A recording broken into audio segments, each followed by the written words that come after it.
오늘 또 고맙습니다. 저는 교실 떠난 국어교사 박전현입니다. 이 사진은 제가 10년도 전에 찍은 땅끝 모습입니다. 지금은 많이 달라졌겠죠. 자, 나이득 시인의 현대시 땅끝입니다. 자, 땅끝은 끝이 아니라 새로운 시작이라고 할 수 있습니다. 좋은 자료 만들어 보겠습니다. 좋아요, 구독해 주시면 고맙겠습니다. 자, 길잡이입니다. 땅끝은 끝이 아니라 새로운 시작입니다. 자, 절망적 상황에서 찾은 희망, 나희덕 땅끝 해설. 우리 삶은 항상 아름답기만 한 것은 아닙니다. 힘들고 어려운 일이 더 많습니다. 그러나 무지개를 찾는 소년처럼 산을 넘으면서 우리의 삶을 만들어 나가는 것 아닐까요? 자, 한반도의 최남단 해남 땅끝.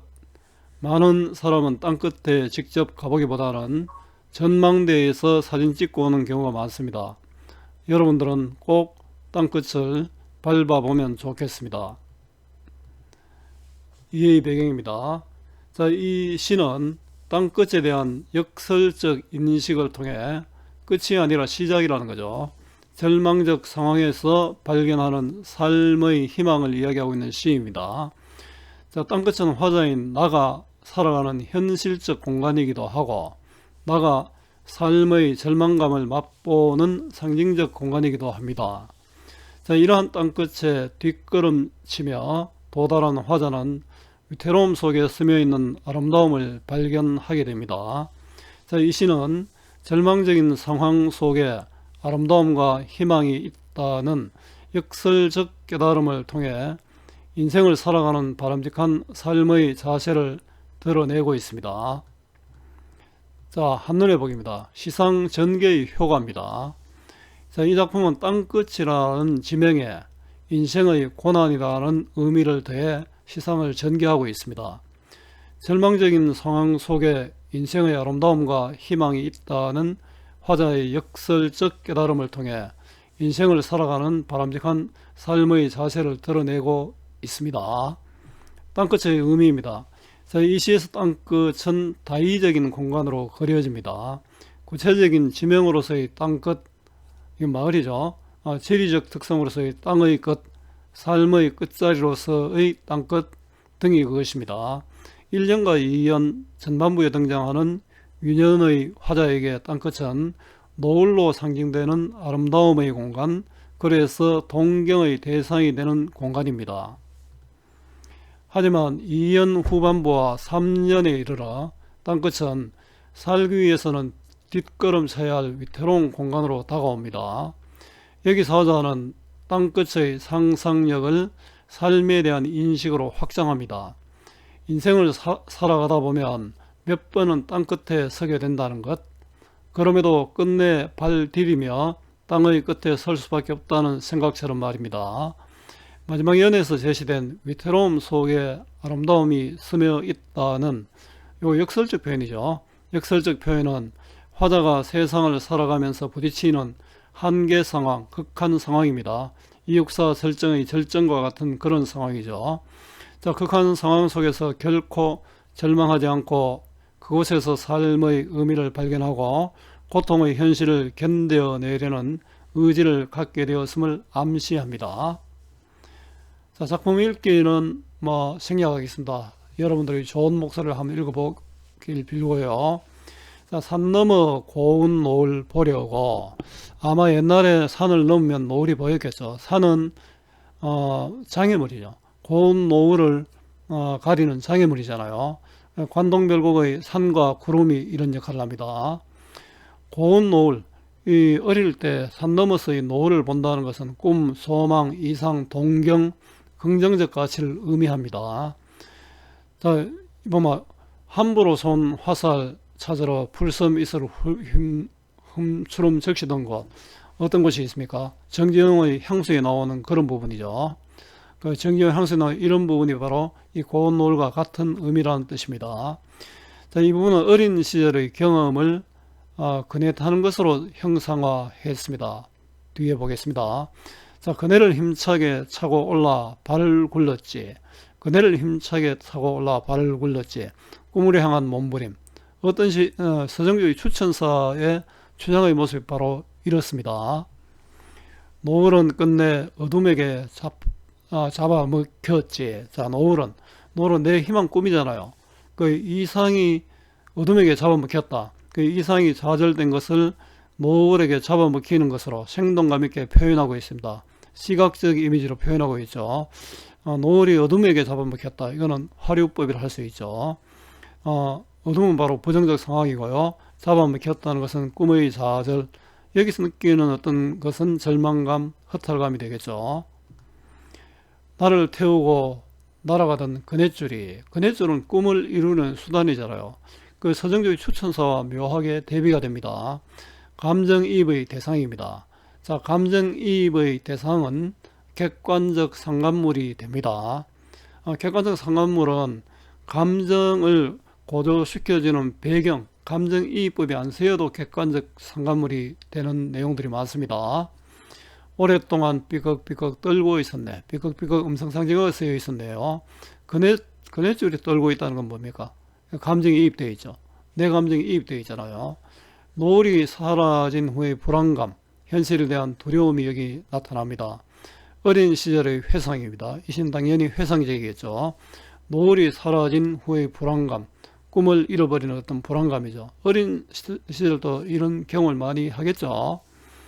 어릴 때는 나비를 쫓다. 어릴 때, 이건 3년의 이제와 대비됩니다. 어릴 때인데 나중에 시간이 흘러가서 이제라는 시간이 나타납니다. 나비를 쫓는다는 것은 나비는 이상, 꿈, 환상이 되겠죠. 쫓듯이니까 직유법이 쓰였습니다. 1년의 그네에서 지금 땅끝으로 이동합니다. 아름다움에 취해 땅끝을 찾아가지. 땅끝, 해남인데요. 어린 시절 추구하던 이상적, 희망적 공간을 말합니다. 실제 땅끝은 해남에 있는 땅끝이지만 이런 의미를 담고 있습니다. 그건 아마도 끝이 아니었을지도 몰라. 자, 땅의 끝이지만 바다의 시작이잖아요. 끝이 아니라 시작. 그래서 역설적 인식을 보여줍니다.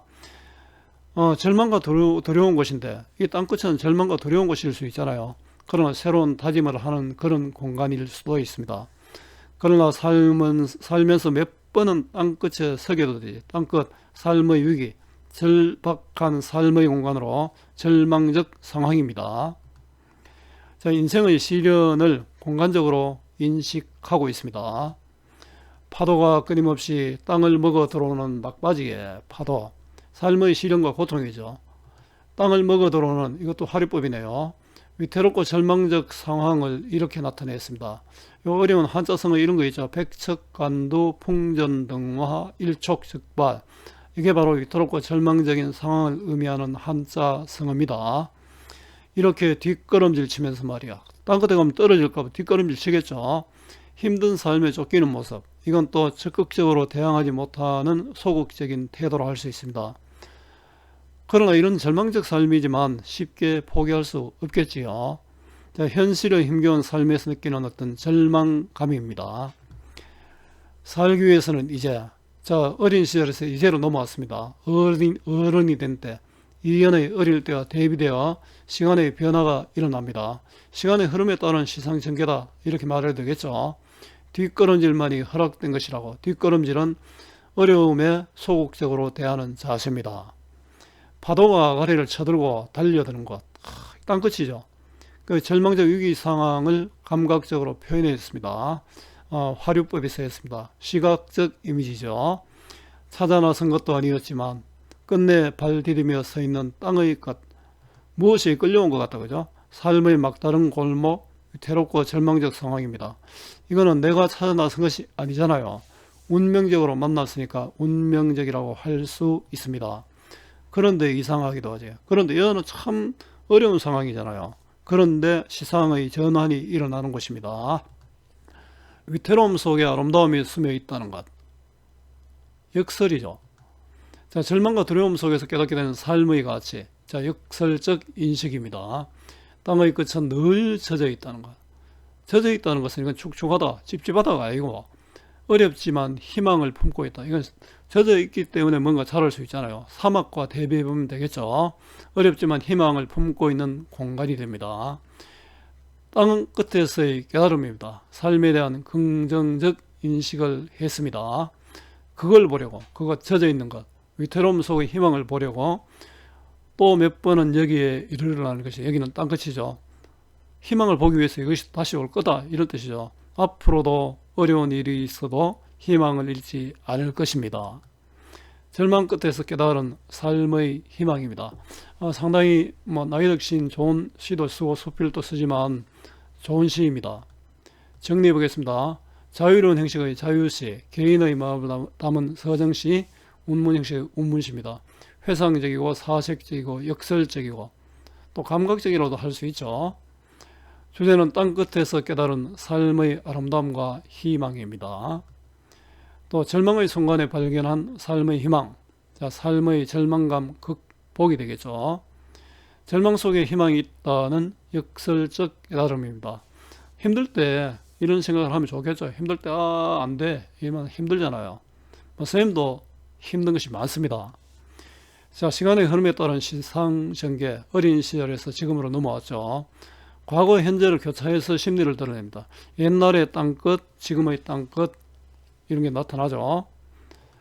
자, 구체적인 지명을 땅끝이잖아요. 모티프로 사색하여 주제를 형성하였습니다. 그래서 사색적이라고 했습니다. 역설적 인식을 통해 삶의 의미를 성찰하고 발견했습니다.